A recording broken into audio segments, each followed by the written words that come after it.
नमस्ते दोस्तों, सबसे पहले मैं आप लोगों को इंडिपेंडेंस डे की शुभकामनाएं देता हूँ। किसी भी देश के लिए उसका स्वतंत्र होना ये बहुत बड़ी बात होती है, क्योंकि स्वतंत्रता के लिए उस देश ने बहुत मेहनत और कठोर तपस्या की होती है। दुनिया के अलग अलग देशों को बहुत दिनों के बाद किसी मिलिट्री के कब्जे से छुटकारा मिलता है, या किसी बड़े देश का एक भाग अलग हो जाता है और उसे अलग नाम से जाना जाता है, या फिर किसी ताकतवर देश के कब्जे से छुटकारा मिलता है तो वह एक स्वतंत्र देश कहलाता है। अगर किसी देश को स्वतंत्र नहीं होता तो वो देश दूसरे देश की गुलामी करता है और उस देश की जनता पर बहुत अत्याचार होते हैं। उस देश के लोगों को अपने पसंदीदा काम करने की और अपने मर्जी से रहने की आज़ादी नहीं होती। इसीलिए कोई भी देश अपनी आज़ादी का यानी कि इंडिपेंडेंस डे कभी नहीं भूलता। उस दिन को वो देश बहुत ही खुशी से मनाता है और उन लोगों को याद करता है जिन लोगों ने अपनी पूरी जिंदगी को देश को स्वतंत्र करने में लगा दी या फिर अपनी जान भी गंवा दी।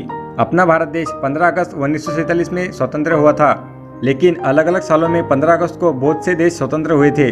स्वागत है आपका daily knowledge Hindi YouTube channel पर। और आज की इस वीडियो में हम लोग बात करने वाले हैं 5 ऐसे देश जो कि भारत की तरह 15 अगस्त को स्वतंत्र हुए थे। Number 5, Democratic People's Republic of Korea. इस देश को हम नॉर्थ कोरिया के नाम से भी जानते हैं। यहाँ पर भी इंडिपेंडेंस डे 15 अगस्त को मनाया जाता है। इसे नेशनल लिबरेशन ऑफ कोरिया कहा जाता है। इस दिन यूएसए और सोवियत यूनियन ने जापान का कॉलोनियल रूल कोरिया से खत्म कर दिया था। जापान का ये रूल 1910 से लेकर 15 अगस्त 1945 तक रहा था। Number 4, Bahrain. Kingdom of Bahrain middle east का एक नेशन है। यहाँ की राजधानी मनामा है। इस देश पर ब्रिटिशों की हुकूमत थी। इस देश को आज़ादी 15 अगस्त 1971 में मिली थी। 15 अगस्त को बहरीन ने ब्रिटिशों के साथ फ्रेंडशिप साइन की थी। हालांकि इस देश में 15 अगस्त को इंडिपेंडेंस डे नहीं मनाया जाता, बल्कि 16 दिसंबर को नेशनल डे मनाया जाता है, क्योंकि इस दिन पहले रूलर ईसा बिन सलमान अल खलीफा की ताजपोशी हुई थी। नंबर 3, लिechtenstein। ये दुनिया का सबसे छोटा और काफ़ी खूबसूरत देश है। ये देश पश्चिमी यूरोप में पड़ता है। ये देश जर्मनी से आज़ाद होने की खुशी 15 अगस्त को मनाता है।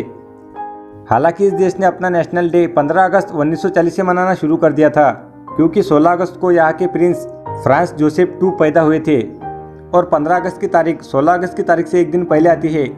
यहाँ के प्रिंस की बर्थडे डेट के करीब जो दिन आता है उस दिन को ये नेशनल डे के रूप में मनाते हैं, यानी कि 15 अगस्त को ये नेशनल डे के दिन मनाते हैं। Number 2, Republic of Congo. Middle Africa का ये देश है। कॉन्गो यहाँ की राजधानी राजधाविले है। इस देश को आज़ादी 15 अगस्त 1960 को मिली थी। 1880 में यहाँ पर थोड़े भाग पर फ्रांस का कब्जा हुआ था, लेकिन 1908 तक पूरे देश पर धीरे धीरे फ्रांस का कब्जा हो गया और फ्रांस से मिली आज़ादी को ये देश 15 अगस्त को अपना स्वतंत्र दिवस मनाता है। नंबर 1 पर है हमारा देश इंडिया, भारत। हम लोग 15 अगस्त को स्वतंत्रता दिवस मनाते हैं। हमें ब्रिटेन से आज़ादी 15 अगस्त 1947 में मिली थी, लेकिन केवल ब्रिटेन ही नहीं, इंडिया के अलग अलग हिस्सों पर अलग अलग देशों का हुकूमत थी, जैसे नीदरलैंड, डेनमार्क, फ्रांस और पुर्तगाल। लेकिन ब्रिटेन की हुकूमत ज़्यादा बड़े हिस्से पर थी। ब्रिटिश रूल भारत में 200 सालों तक रहा। इस दौरान कई आज़ादी की लड़ाइयाँ लड़ी गई और हज़ारों लोग शहीद हुए और 15 अगस्त को देश आज़ाद हुआ। 15 अगस्त इन्हीं लोगों की कुर्बानियों को याद करने का दिन है। तो दोस्तों, ये वो 5 देश थे जो कि 15 अगस्त को आज़ाद हुए थे। वीडियो कैसी लगी? वीडियो अच्छी लगी तो वीडियो को लाइक करें, चैनल को सब्सक्राइब करें। मिलते हैं अगली वीडियो में अगले टॉपिक पर। धन्यवाद।